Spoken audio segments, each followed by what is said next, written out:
Bonjour ou bonsoir et bienvenue sur un nouvel épisode de la Pause Podcast. On se retrouve aujourd'hui pour un voyage fascinant à travers le temps et la culture culinaire. Notre sujet d'aujourd'hui est un ustensile qui, bien qu'il semble simple, a une histoire riche et intéressante. Le séparateur d'œufs. Imaginez-vous dans une cuisine chaleureuse, entourée d'arômes de pâtisserie, le doux bruit des œufs qui se fissurent, et l'anticipation d'un gâteau moelleux tout juste sorti du four. Le séparateur d'œufs a été un allié fidèle dans ces moments. Et pourtant, peu d'entre nous connaissent ses origines. Remontons, par exemple, il y a plusieurs siècles, dans les cuisines des palais européens.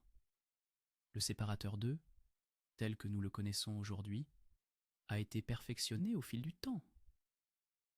À l'époque médiévale, la cuisine était un art complexe, et chaque ingrédient avait son rôle essentiel. Les chefs de l'époque utilisaient des techniques rudimentaires pour séparer le blanc du jaune, mais c'était un processus souvent long et délicat. Au XVIIIe siècle, avec l'essor de la pâtisserie et la popularité des desserts, la demande pour des outils permettant de séparer les œufs plus efficacement est devenue cruciale. Les premiers modèles de séparateurs en céramique, en métal et même en bois ont commencé à apparaître.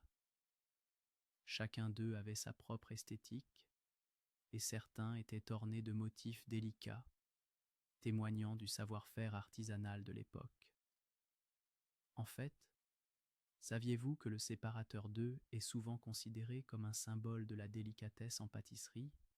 Les chefs modernes apprécient cet outil pour sa capacité à garantir la pureté des ingrédients, car un simple éclat de jaune dans un blanc peut compromettre la texture aérienne d'une meringue ou d'un soufflé. Au fil des ans, son design a évolué, mais sa fonction est restée la même. Aujourd'hui, on trouve des séparateurs en plastique, en silicone et même des variantes automatiques. Chacun de ces outils continue de rendre la cuisine accessible et agréable, tant pour les chefs amateurs que pour les professionnels. En fin de compte, le séparateur d'œufs n'est pas simplement un outil. Il représente des siècles de tradition culinaire, de créativité et d'innovation.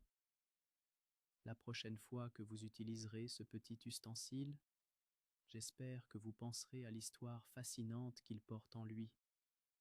Merci de nous avoir rejoints dans cet épisode de la Pause Podcast. J'espère que vous avez trouvé cette exploration de l'histoire du séparateur d'œufs aussi relaxante qu'enrichissante.